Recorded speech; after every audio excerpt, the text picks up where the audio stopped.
mettre notre peuple au contact des autres peuples. Nous sommes certains Thomas Sankara, que ceux qui aiment leur peuple aiment les autres peuples. capitaine Ceux qui Thomas s'opposent Sankara. à notre peuple s'opposent à leur propre peuple. Sont ceux-là qui font du tort à leur propre peuple et veulent le maintenir sous leur domination. Il y a crise aujourd'hui parce que les masses refusent que les richesses soient concentrées entre les mains de quelques individus. Il y a crise parce que quelques individus déposent dans des banques à l'étranger des sommes colossales qui suffiraient à développer l'Afrique. Il y a crise parce que face à ces richesses individuelles que l'on peut nommer, les masses populaires refusent de vivre dans les ghettos, dans les bas quartiers. Nous devons accepter de vivre africain. C'est la seule façon de vivre libre et de vivre digne. Je vous remercie, Monsieur le Président. La patrie ou la mort, nous vaincrons. Menant une lutte contre la corruption ou encore la libération des femmes, une politique d'émancipation nationale, de développement du pays, une stricte lutte contre le néocolonialisme, Thomas Sankara menace alors la place de la France en Afrique ainsi que le pouvoir des autres chefs d'État d'Afrique de l'Ouest aux comportements les plus dociles. Donc il devient gênant et le 15 octobre 1987, Sankara est assassiné lors d'un coup d'État organisé par Blaise Compaoré, un de ses camarades les plus proches. Cependant, Thomas Sankara reste une icône pour la jeunesse africaine et une multitude de partis et de mouvements de la société civile burkinabé se revendiquent même de lui. Voici 20 citations fortes de Thomas Sankara à retenir. Laissez un pouce bleu et let's go.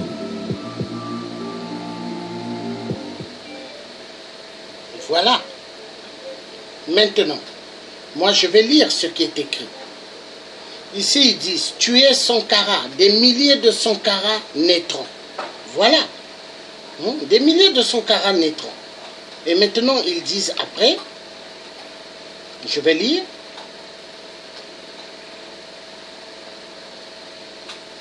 Le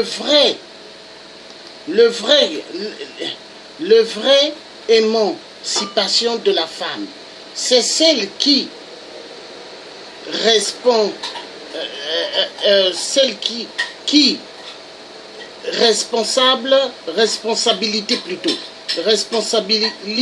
responsabilise la femme. Après ils disent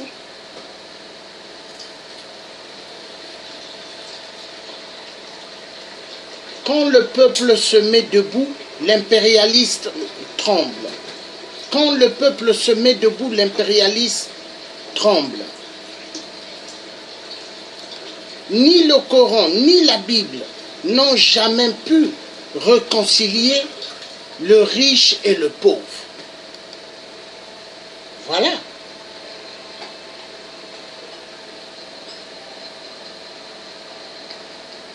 On peut tuer un homme, mais pas ses idées. Capitaine Thomas Sankara.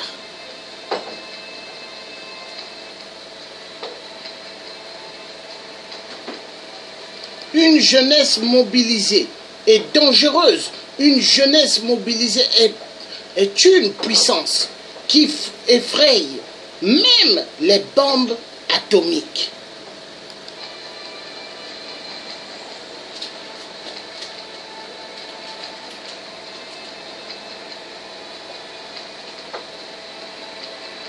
La libération de la femme, une exigence du futur.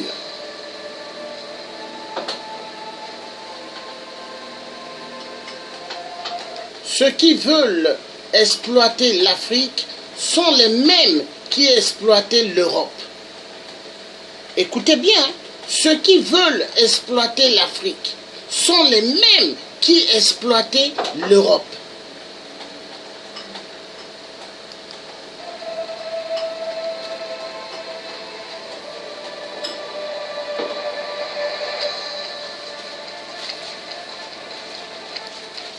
Un homme, si opprimé soit-il, trouve un être à opprimer sa femme.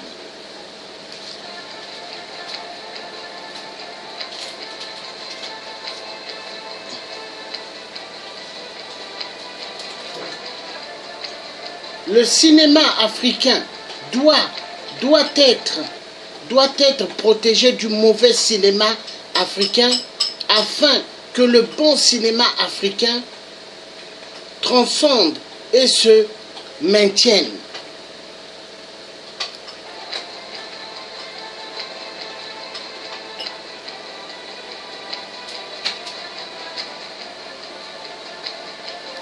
Comptons sur nos propres forces, peuple africain.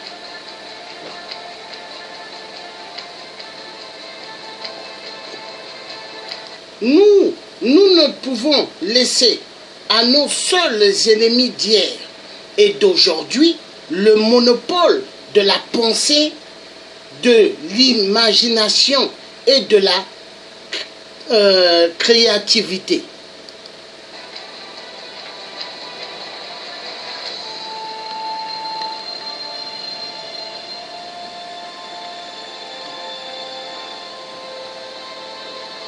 Voilà, je vais continuer à lire. La révolution démocratique et populaire a besoin d'un peuple de convaincus et non d'un peuple de vaincus.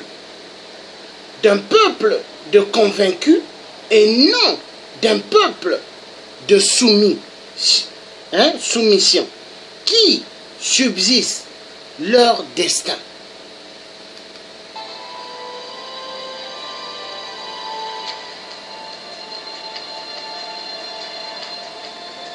Tout ce que je suis en train de lire, c'est la révolution au Burkina Faso.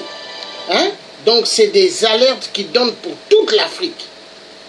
Nous devons préférer un pas ensemble avec le peuple plutôt que de faire 10 pas sans le peuple.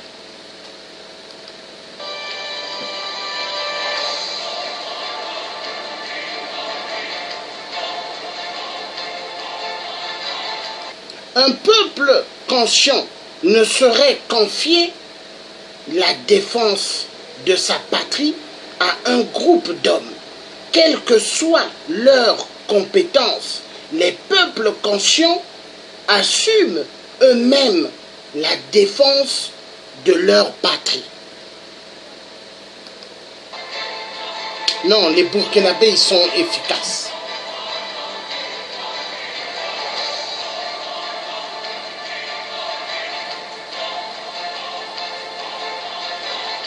Il n'y a pas de révolution sociale véritable que lorsque la femme est libérée.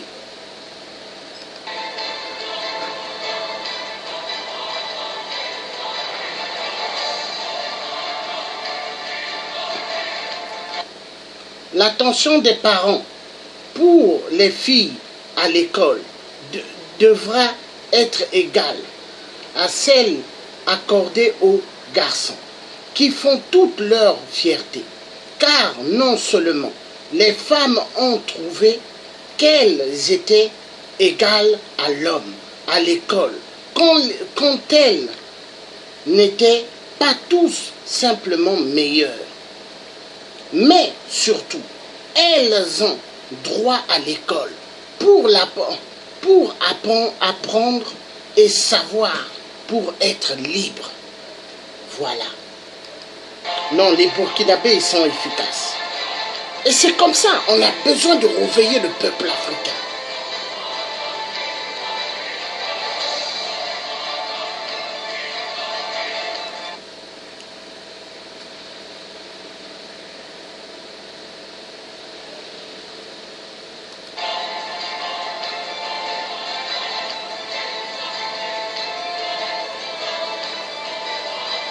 Ceux qui nous ont prêté de l'argent, ce sont eux qui nous ont colonisés.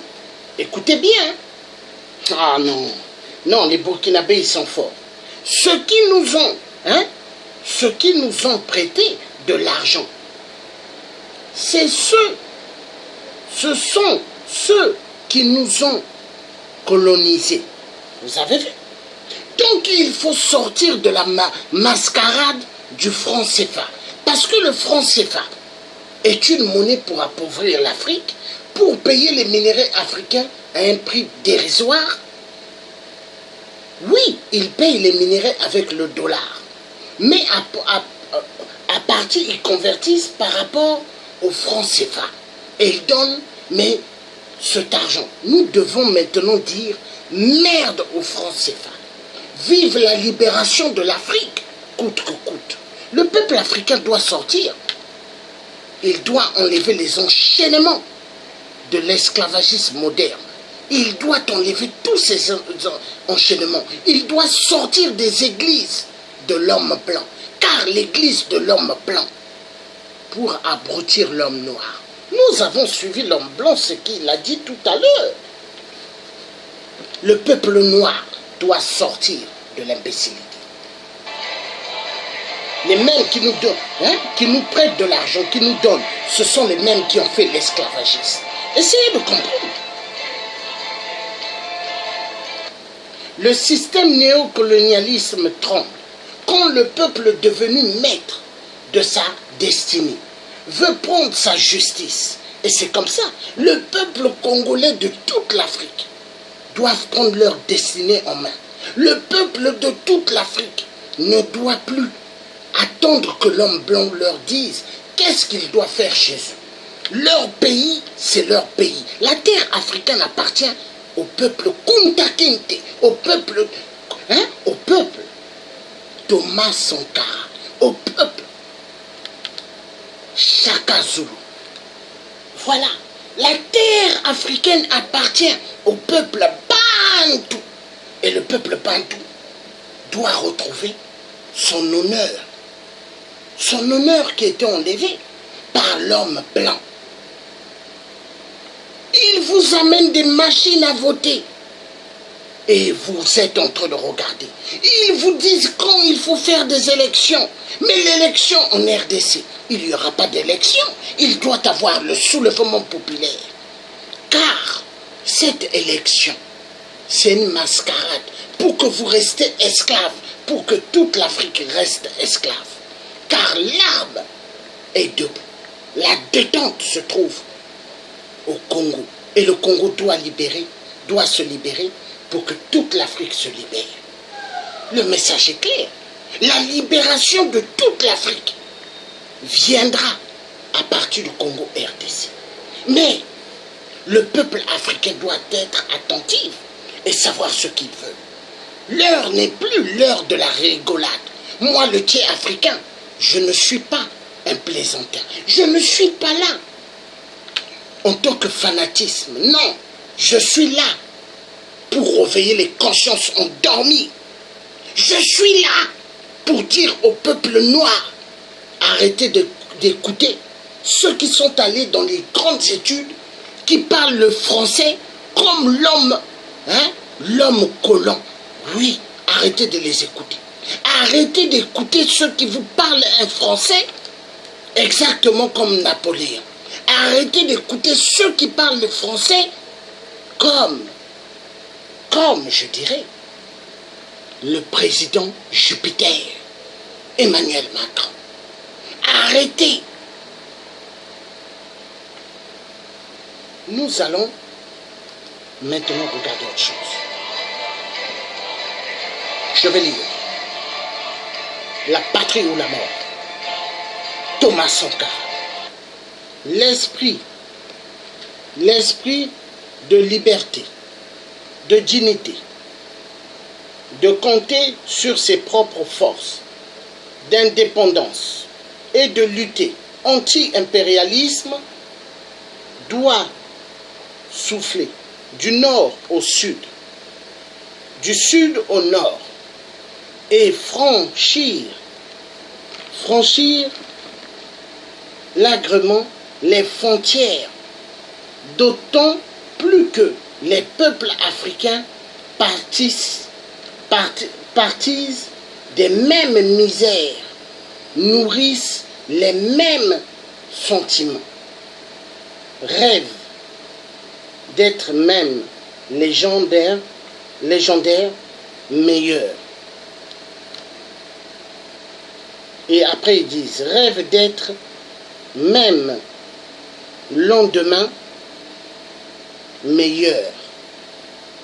nous allons voir autre chose. L'Africain doit se réveiller. Il ne faut plus attendre l'homme blanc. Il faut sortir de l'imbécilité. Thomas Sankara. Thomas Sankara est un homme brave. Donc, nous allons maintenant passer sur quelque chose d'intéressant. Parce que l'homme blanc a tellement joué avec l'homme noir. Il a joué avec l'homme noir. Il a cru qu'il pouvait mentir l'homme noir. Mais non, il y a un moment, pour mentir, il y a un moment où l'homme noir doit se libérer des enchaînements de l'homme blanc. Parce que l'homme blanc est dangereux. L'homme blanc n'aime pas l'homme noir. Non, l'homme blanc est méchant. Méchant vis-à-vis du noir.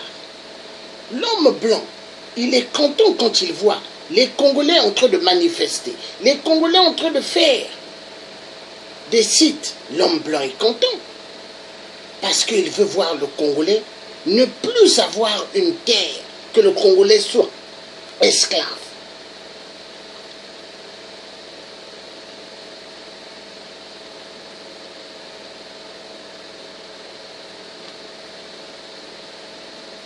Il faut commencer à se battre. Seul qu'en se battant qu'on sera libre. Car les Américains, Black Panthers, ils se sont battus. Ils se sont battus pour qu'ils aient ce qu'ils ont. S'ils ne s'étaient jamais battus, ils n'allaient pas être là. Donc nous devons nous battre. Nous devons nous battre. Nous voulons être libres, il faut se battre. Il faut se battre. Nous allons suivre quelque chose d'intéressant. Voilà, c'est parti. Écoutez bien ceci.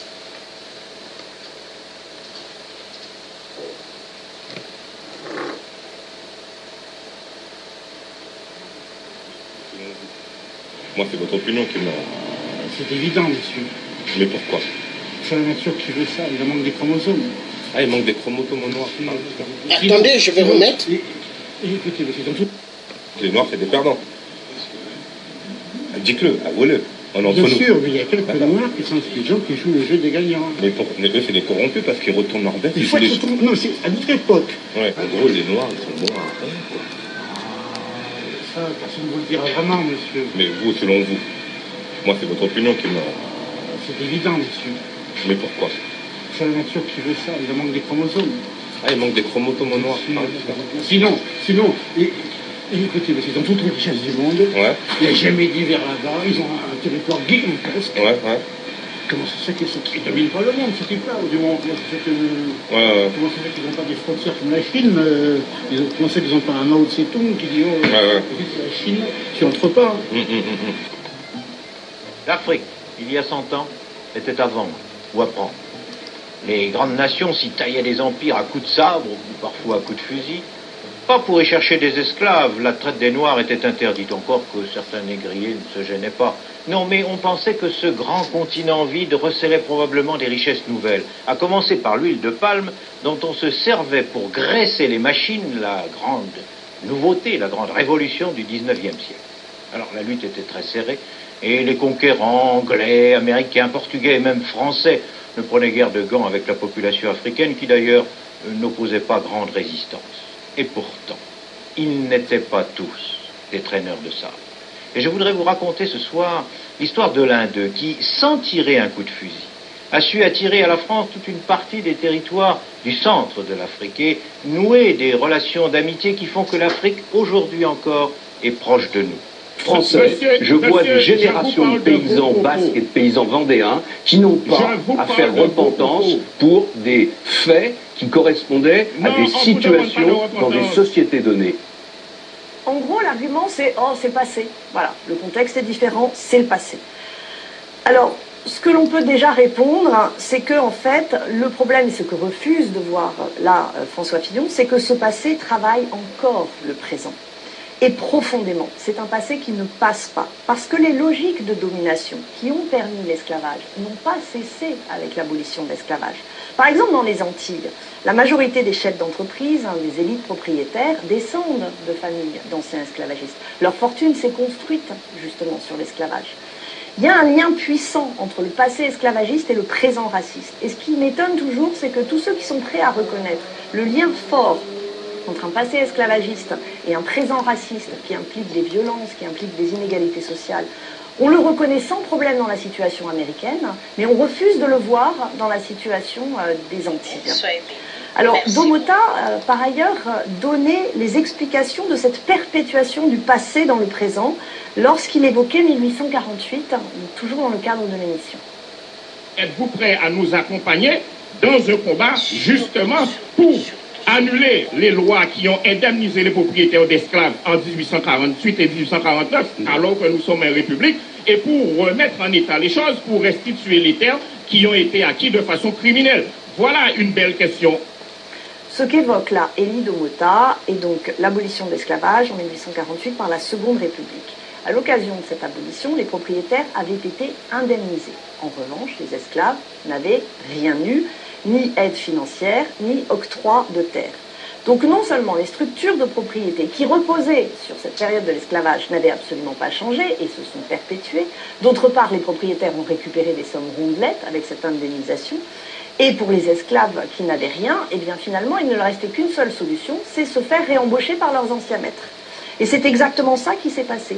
Les propriétaires ont juste eu à rembaucher leurs anciens esclaves en faisant des salariés mal payés, toujours maltraités, mais qu'ils n'avaient même plus à loger, à nourrir et qu'ils pouvaient renvoyer dès qu'ils en avaient envie.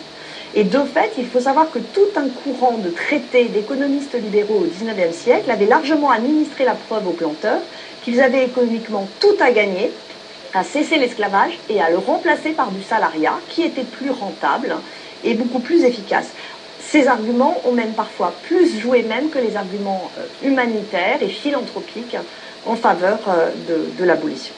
Si on vous disait que l'Afrique avait des châteaux, personne ne me croirait ici. Quand les Hollandais arrivent à Bénin, ils disent eux-mêmes dans les documents qu'on est en train de retrouver aujourd'hui, qu'au Bénin, le Bénin était plus beau que Amsterdam, leur propre capitale, et qui avait des routes de 40 mètres de large.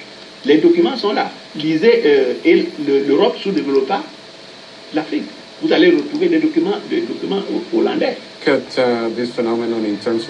Avant 1492, l'Europe était à la périphérie du système monde.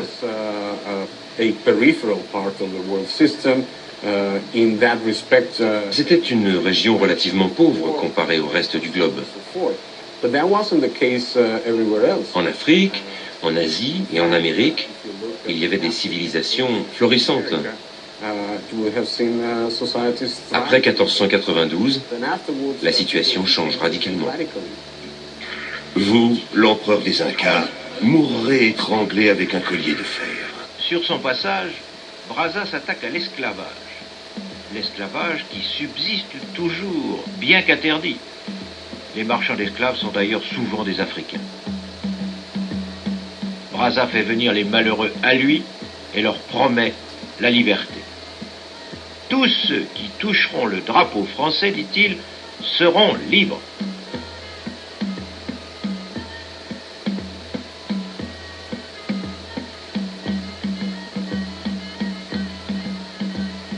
Alors la nouvelle se répand, et ils viennent tous. Cela ne manque pas de panache. Brazza est le père des esclaves, il est aussi un peu le sorcier.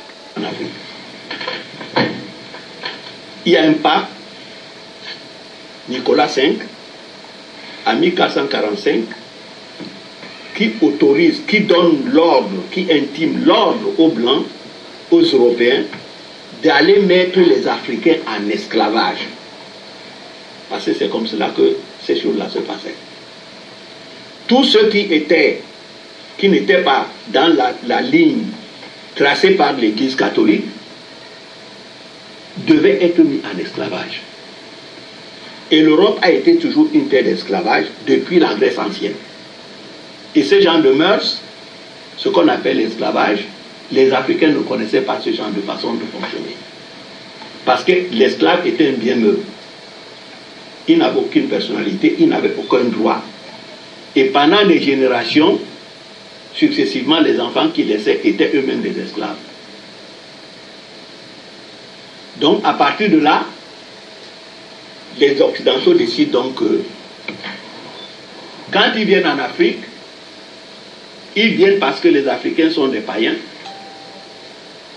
Donc, il faut qu'ils en fassent des chrétiens. Ils disent que les Africains sont cannibales. Donc, il faut qu'ils les civilisent. Ils disent que les rois africains sont des despotes.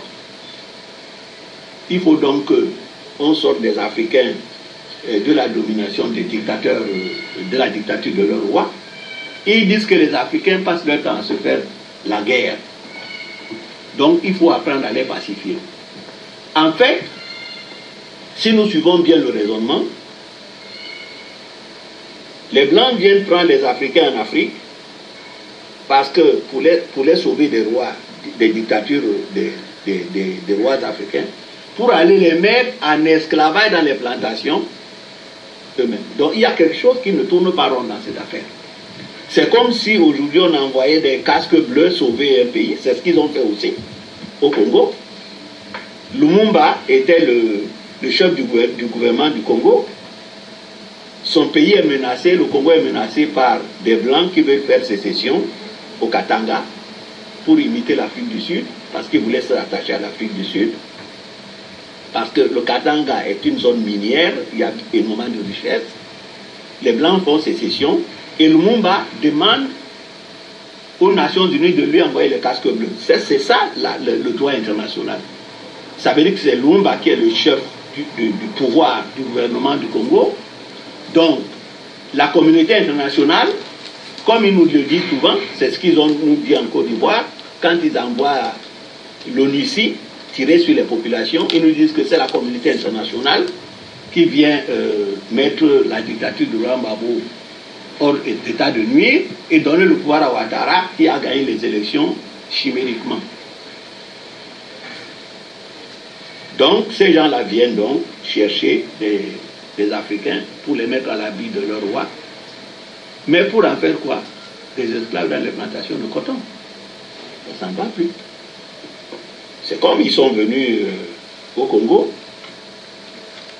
C'est Lumumba qui est le chef du gouvernement. Au lieu de contenir les Blancs qui veulent faire sécession au pays de Lumumba, ils viennent, ils assassinent Lumumba. Voilà donc comment marche la justice internationale depuis le XVe siècle. Regardez bien dans le cadre de la théorie économique. Le concept de développement véhicule une vision très idéalisée du processus d'accumulation du capital qui a permis de financer l'industrialisation de l'Europe. En d'autres termes, il occulte le processus réel de cette accumulation. Quand nous faisons des études d'économie, qu'est-ce qu'on nous apprend? On dit que l'accumulation du capital en Occident, c'était comment? Parce qu'il y a eu la révolution agricole. La révolution agricole a dégagé un surplus et ce surplus a permis de financer l'industrialisation. Voilà ce qu'on nous apprend dans les études de commerce. Mais la vérité, c'est quoi la vérité? L'accumulation du capital en Europe, nous savons qu'elle s'est faite d'abord par la conquête des Amériques. Il y a eu cette conquête des Amériques, il y a eu le vol de l'or des Amériques. Hein, ce n'est pas une fiction, c'est une réalité qui est là. Ça s'est fait par le commerce triangulaire. Mais qu'est-ce que c'est que le commerce triangulaire? Une main-d'œuvre qui n'était pas payée, d'accord? Puisque c'était des esclaves. Si vous avez une industrie qui ne rémunère pas sa main-d'œuvre, c'est bon qu'elle fait des bénéfices. Il y a eu également, pour citer donc en dernier, la colonisation.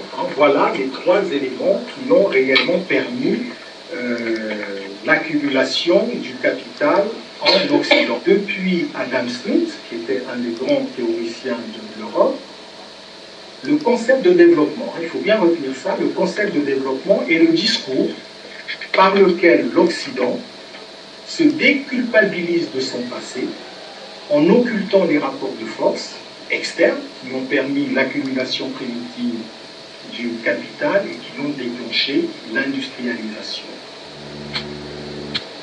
On va vider Les Portugais vont faire dans un premier temps, ils vident leur prison des tueurs, qu'on appelle les lançados.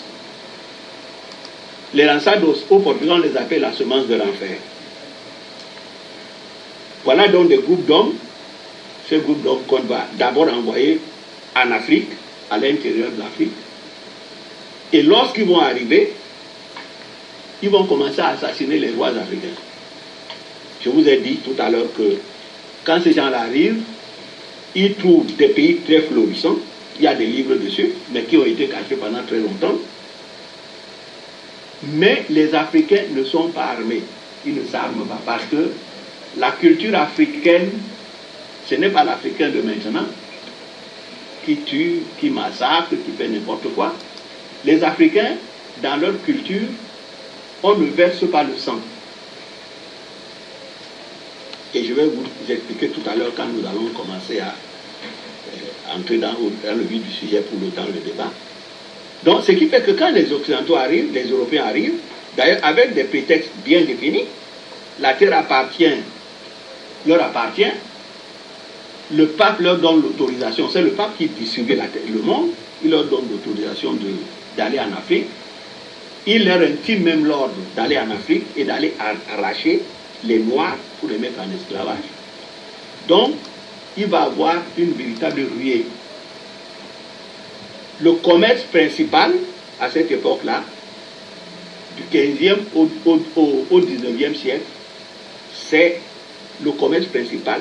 C'est nous qui avons inventé la mondialisation. C'est en Afrique que la mondialisation est née. Donc, toutes les nations européennes, l'Angleterre, la Hollande, vont faire le forcing, c'est-à-dire qu'ils vont casser le monopole qui est offert au Portugal et à l'Espagne pour pénétrer à l'intérieur de l'Afrique. Et chacun, maintenant, les empires vont confier l'activité négrière à des entreprises privées, ce qui fait que les rois africains, quand on vous dit souvent de tel roi, le roi Makoko, le roi ceci ou cela, lorsque vous allez regarder ces rois-là, vous trouvez des blancs. Les gens viennent, ils assassinent les rois africains, ils leur prennent leur place. Ça doit vous rappeler ce qui se passe même avec les coups d'État qu'on voit aujourd'hui.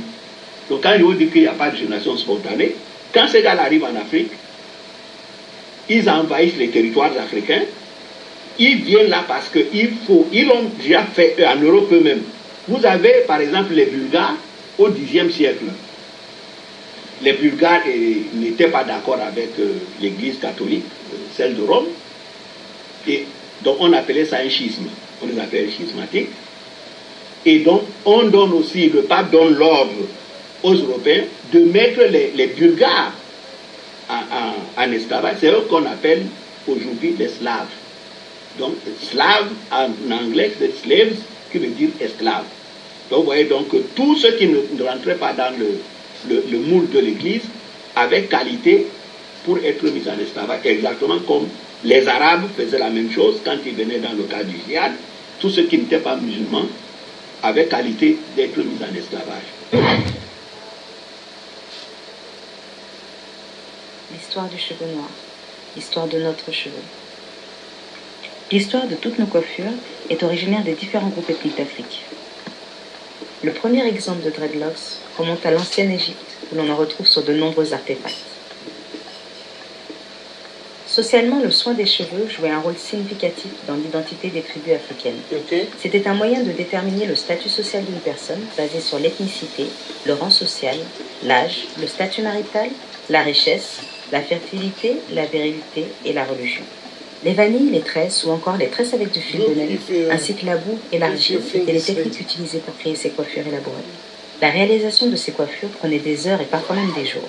Tout comme aujourd'hui, les femmes profitaient de ce temps d'embellissement pour se socialiser et créer des liens avec les autres. En 1944, les Européens ont commencé à kidnapper et vendre les Africains de tout statut social sur les côtes africaines. Beaucoup avaient des coiffures très élaborées. Bien que les Européens admiraient la complexité des styles, textures et des ornements du cheveu noir, quelque chose devait être fait pour faire disparaître leur identité et maintenir leur contrôle et leur dépendance. Beaucoup de propriétaires d'esclaves rasaient les cheveux des hommes mais également des femmes. Cela était considéré pour beaucoup de tribus comme un crime indescriptible. En 1619, Jamestown accueille ses premiers esclaves. Après avoir vécu sur les bateaux pendant 3 mois dans des conditions insupportables, où l'hygiène et les soins des cheveux ne pouvaient pas être effectués, la plupart avaient les cheveux complètement emmêlés à l'arrivée. Ils n'avaient plus le droit de parler leur langue, pratiquer leur danse traditionnelle et maintenir leurs cheveux dans le style de leur choix. Toutes les cultures africaines et les soins de beauté traditionnels ont commencé à disparaître.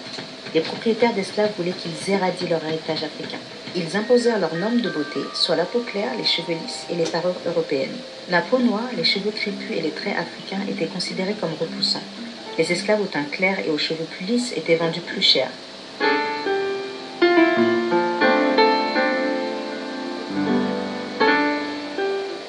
Dû à tout ce lavage de cerveau, beaucoup de Noirs ont également développé l'idée que la peau noire et les cheveux crépus étaient moins attirants.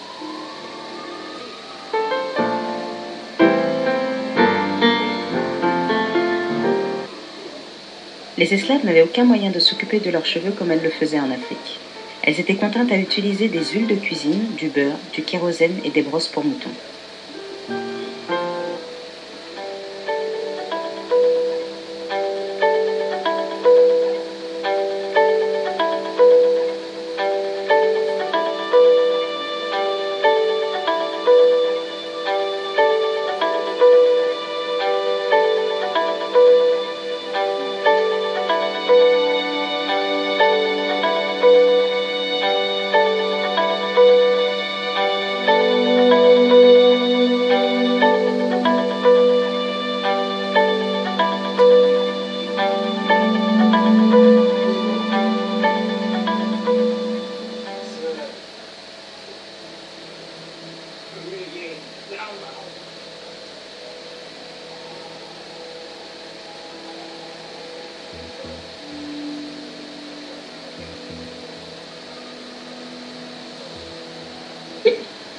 Vous voyez, cela veut dire quoi? Nous sommes tellement conditionnés que nous voyons le monde tel que les Occidentaux. Je vous ai parlé tout à l'heure des chasseurs de la préhistoire. Tel que ces gens veulent que nous voyons le monde, nous le voyons tel qu'ils veulent que nous le voyons. Ça, des images qui n'existent pas, cette fille-là trouve que ces images ont existé et elle les a vues dans la réalité. Alors, qu'est-ce qui va se passer d'une autre manière? Les Africains partent, vous avez vu Kunta Kinte, on l'a enlevé, personne ne l'a vendu. Alors vous avez vu toute la lutte que Kunta Kinte a menée avec sa fille Kizi, qu'il a laissée avec Bioro et tout le reste. Alors les Africains, il y avait tout le temps des problèmes dans les plantations. C'était des sabotages. D'ailleurs, les rajas n'ont pas été aussi faciles que les gens veulent le faire croire. Alors, qu'est-ce que les maîtres blancs ont trouvé? C'était que, bien, et ils demandaient aux enfants, pourquoi, quand il y avait des révoltes, on leur faisait comprendre que oui, parce qu'ils sont allés attraper des Africains en Afrique, et ils prétendaient qu'ils les vendaient, et ils les avaient achetés. Les gens disaient que non, vous avez les attrapés en Afrique. Alors, ils prenaient un père de famille, celui qui avait dit à ses enfants justement qu'on avait été les attraper. Ils élevaient des oiseaux de proie. Ils le mettaient dans une cage, ils mettaient les oiseaux de proie. Ils appelaient toutes les concessions, tout le monde venait voir. Les oiseaux de proie le mangeaient. Ils prenaient après des fourmis, ils déversaient. On leur disait, celui qui dit encore qu'on a été vous enlever en Afrique, voici ce qui va lui arriver. On prend les enfants, est-ce qu'il a 4 enfants? On les vend à des maîtres différents à travers le pays. Personne ne sait plus ce qu'il devient. Petit à petit, ça s'appelle le phénomène dynamique. Au fil des années, donc, on était obligé pour se maintenir en vie de mentir à sa jeune. Non, les Africains nous ont vendus. Voilà comment ce phénomène a commencé à se répandre. Et pendant des années, par transmission, la mémoire a gardé que ce sont les Africains qui ont vendu leurs frères. Bon, vous avez un autre phénomène. Les femmes africaines, quand elles arrivent en Amérique, à cette époque-là, elles ne pouvaient pas avoir de relations avec des Blancs. Mais les Blancs, en tant que maîtres, devaient avoir un droit de préemption sur elles. Et les femmes africaines ne pouvaient pas avoir de relations sexuelles, surtout des relations intimes avec les Blancs. Pourquoi? Parce que les Blancs n'étaient pas circoncis. Et la circoncision chez les Européens, chez les Africains, était un rituel religieux qui vient depuis la mort d'Osiris en Égypte. Alors, qu'est-ce que faisaient les Blancs? Ils violaient les femmes noires. Alors, dans un premier temps, quand ils les violaient, les femmes se suicidaient. Or, dans la culture même africaine, le suicide est proscrit parce que, pour les Africains, Dieu a créé l'homme à son image. Le fait de se tuer soi-même veut dire qu'on a tué Dieu. Bon. Mais petit à petit, ces femmes-là se sont rendues compte que les Blancs les ont piégées. Ça veut dire que quand une femme cédait, bon, elle avait plus d'avantages. Sa maison avait plus d'avantages. Et petit à petit, l'enfant qui venait, par exemple, quand l'enfant avait la peau claire, il n'allait plus à la plantation. C'était l'esclave de maison. La situation était plus améliorée. C'est pour cela d'ailleurs que vous avez vu, on appelait ça peau sauvée, peau chapée. Ça veut dire que petit à petit, avec le temps, l'Afrique est devenue la malédiction. Il y avait des noirs qu'on appelait même des noirs solex. Par rapport à ceux qui étaient les gars, les sambos, ceux qui avaient la peau plus claire, ils n'allaient plus travailler dans les plantations et ils se croyaient supérieurs aux noirs qui étaient noirs. Et vous voyez le phénomène qui est en train de se répandre aujourd'hui en Afrique, où depuis qu'on nous a donné le faux indépendance, où le pays n'avance pas, nous voyons comment aujourd'hui, non seulement les femmes se décapent la peau, mais même les hommes commencent à s'y mettre. C'est-à-dire qu'il faut le plus possible ressembler à des blancs. On a même un phénomène au Cameroun où les femmes décident maintenant que chaque fille doit avoir son blanc. Vous avez des filles de 15 ans qui épousent des blancs de 80 ans. Parce que le pays ne leur convient pas. Voilà donc comment on a totalement désorganisé. Non seulement on a désorganisé les Noirs aux États-Unis, on les a dressés contre leurs propres frères qui étaient victimes comme eux, qui étaient en Afrique, pour faire en sorte que jamais, et à grand jamais, nous ne nous retrouvions entre nous. Et que eux, ils gagnent toujours. Et vous voyez comment, de la même manière, on vient de nous mettre dans une sorte de fausse indépendance depuis les années 50, où plus ça va, moins ça va. L'Afrique ne réalise aucun résultat. Et les Africains, plutôt que de se battre contre leurs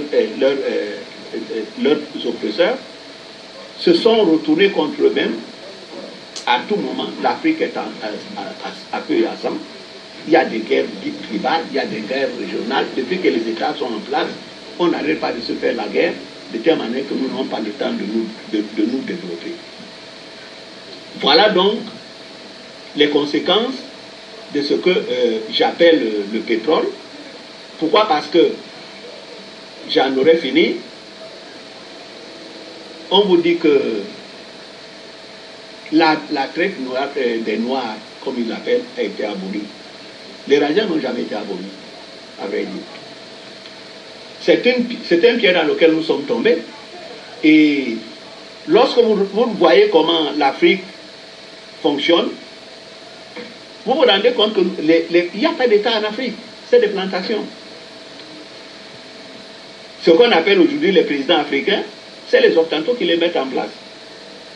Et moi, je les appelle des régisseurs. Exactement comme pendant les plantations, dans les plantations aux États-Unis, il y a des régisseurs qui s'occupaient d'une plantation.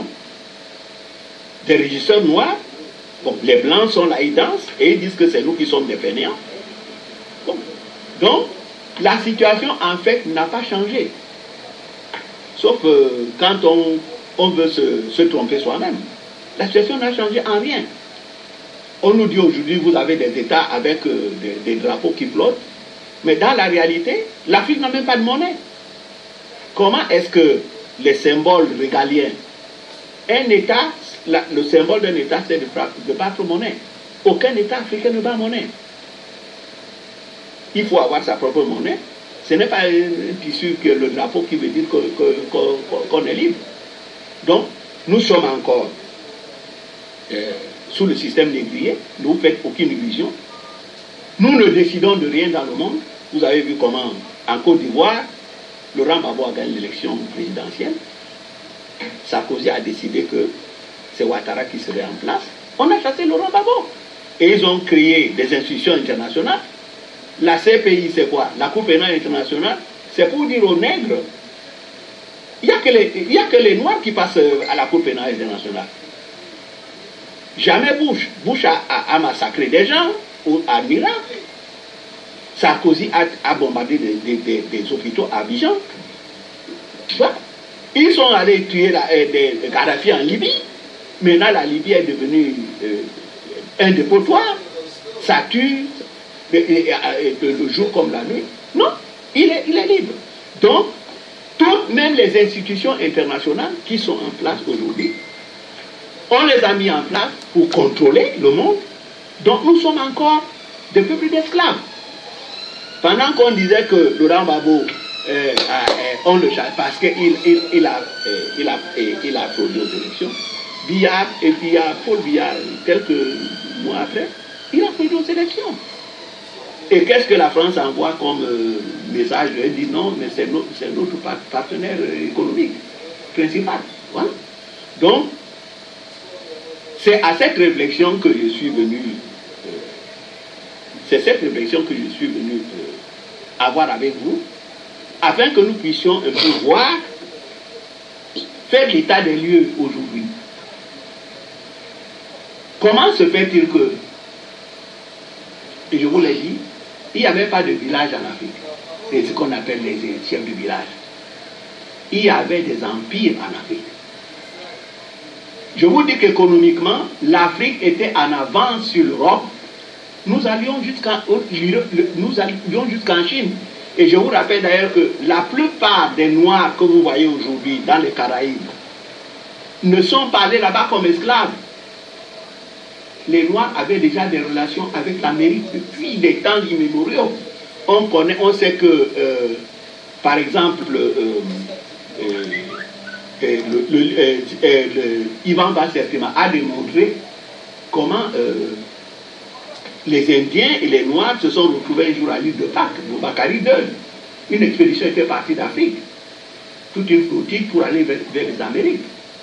Et quand on voit dans quel état nous sommes aujourd'hui, on se demande même quel est l'avenir de l'Afrique. On voit la Chine qui arrive, dont la facilité c'est de dire oui, voilà, les Chinois sont nos amis, mais je ne suis pas très sûr que en ce bas monde, les États aient des amis sur qui ils puissent compter de cette manière-là. Je vois que quand les gens avancent ce genre d'argument, c'est parce que ils sont en état de sidération. Ce qu'on appelle l'état de sidération, c'est quand les gens ne sont pas capables de résoudre leurs problèmes en psychologie. Les Noirs ne sont plus capables de résoudre leurs problèmes. Et ceci est extrêmement préjudiciable.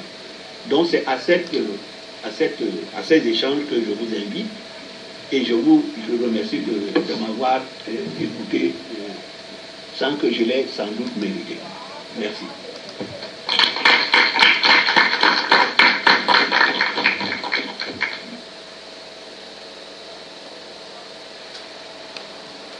Voilà.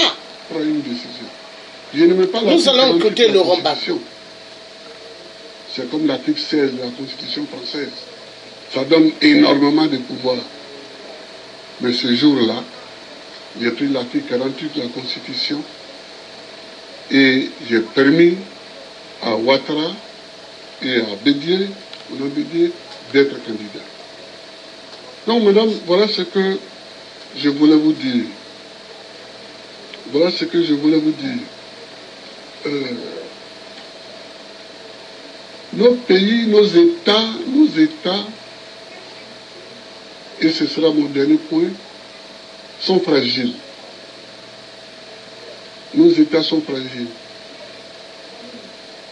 Et chaque fois qu'un chef d'État européen ou occidental me disait Faites la démocratie en Afrique, je lui disais, nous avons besoin de la démocratie, non pas parce que vous le dites, mais parce que nous-mêmes, nous avons effectivement besoin pour construire nos États. Madame, regardez la Côte d'Ivoire. Si nous n'employons pas la démocratie, comment nous allons choisir le chef de l'État? Il y a à l'est, adossé à la frontière ghanéenne, les Akans, qui ont un mode à eux pour choisir les chefs de village ou de canton ou leur roi. Nous avons à l'ouest un pouvoir éparpillé. Nous avons au nord les Malinqués islamisés qui se regroupent autour des mosquées et à côté d'eux les Sénoufos qui se retrouvent dans les bois sacrés. Quel mode électoral allons-nous prendre? Donc la démocratie nous aide parce que elle fait tabula rasa de tout cela et elle donne à chaque individu considéré comme citoyen une voix. C'est pourquoi je me suis engagé dans la lutte pour la démocratie. Et puis nous, qui venons de familles très modestes, s'il n'y a pas la démocratie, jamais on aurait des postes élevés. Moi, les gens avec qui j'ai été à l'école, quand j'ai été élu président, ils n'étaient pas étonnés parce qu'ils savaient mon engagement. Mais ils sont venus me saluer, pour saluer et pour saluer mon courage. Parce que je n'étais pas le plus aidé. Je n'étais pas le plus intelligent, je n'étais pas le plus riche, je n'étais pas... Donc nous avons besoin de la démocratie, madame. Mais la démocratie, ce n'est pas seulement le vote. C'est qui dit le vote. Qui dit le résultat du vote. C'est ça aussi la démocratie. Quand on s'en va prendre une nuit, le président du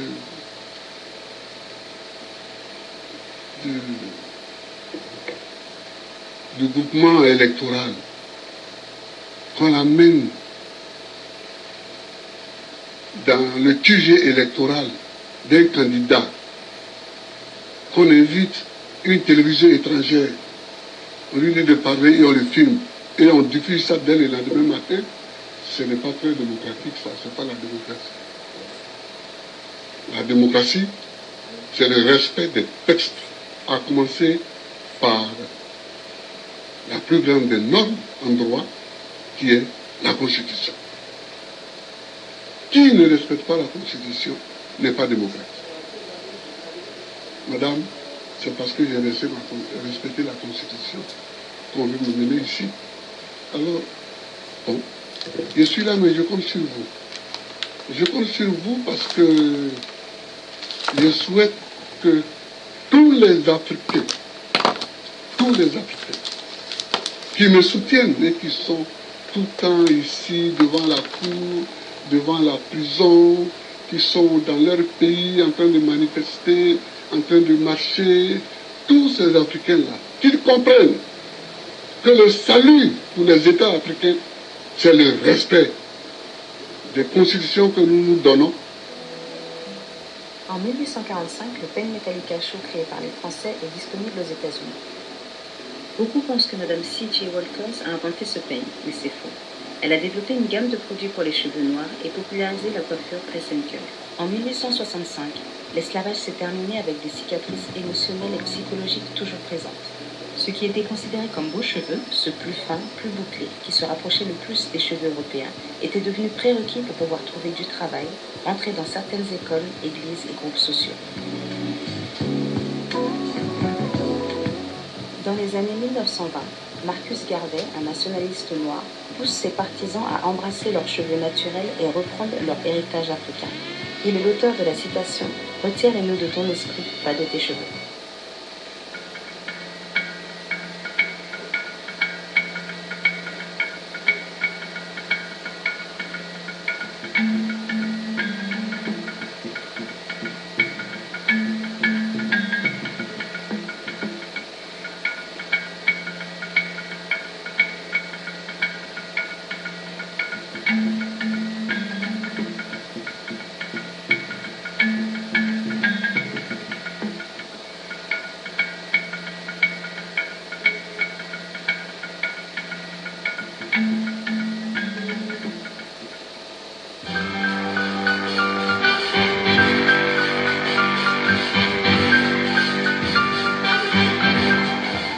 En 1954, George Ellis Johnson lance son premier défrisage pour hommes pouvant être appliqué à la maison. Celui pour les femmes a très vite suivi. En 1962, l'actrice Cicely Tyson porte des tresses collées pour la série TV East Side, West Side. C'était un grand pas parce que ce n'était pas considéré comme une coiffure finalisée pour une femme. Habituellement, c'était plutôt une coiffure pour la maison. Dans les années 60, Angela Davis est devenue une icône du pouvoir noir avec son large afro. L'afro est devenu un symbole de la fierté et du pouvoir noir. Les cheveux crépus et la peau noire sont adoptés et la phrase « Black is beautiful » est apparue. En 1968, Diana Carroll est la première femme noire star dans une série télévisée. Elle était considérée comme la version noire de la femme blanche américaine avec ses cheveux raides et bouclés.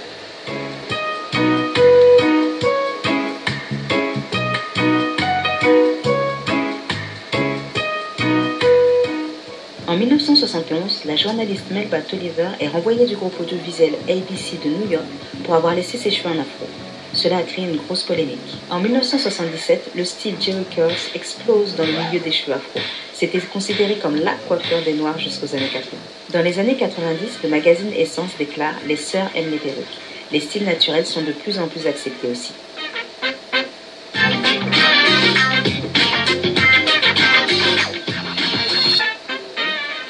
Dans les années 2000, les cheveux défrisés, tressés et les coiffures naturelles sont explorés par les Afro-Américains.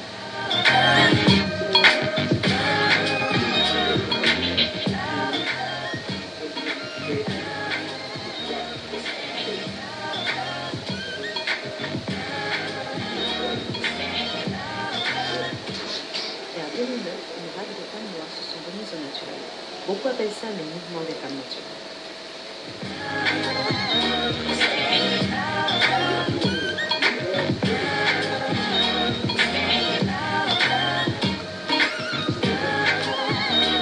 Voilà.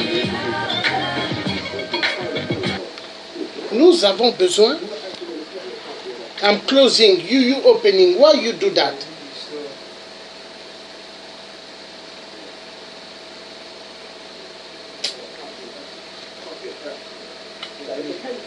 Nous devons sortir du système de l'esclavagisme moderne. En tant que peuple noir, le peuple noir doit ouvrir leurs yeux grandement. Le peuple noir doit dire ça suffit. Le peuple noir doit être debout pour leur vraie liberté.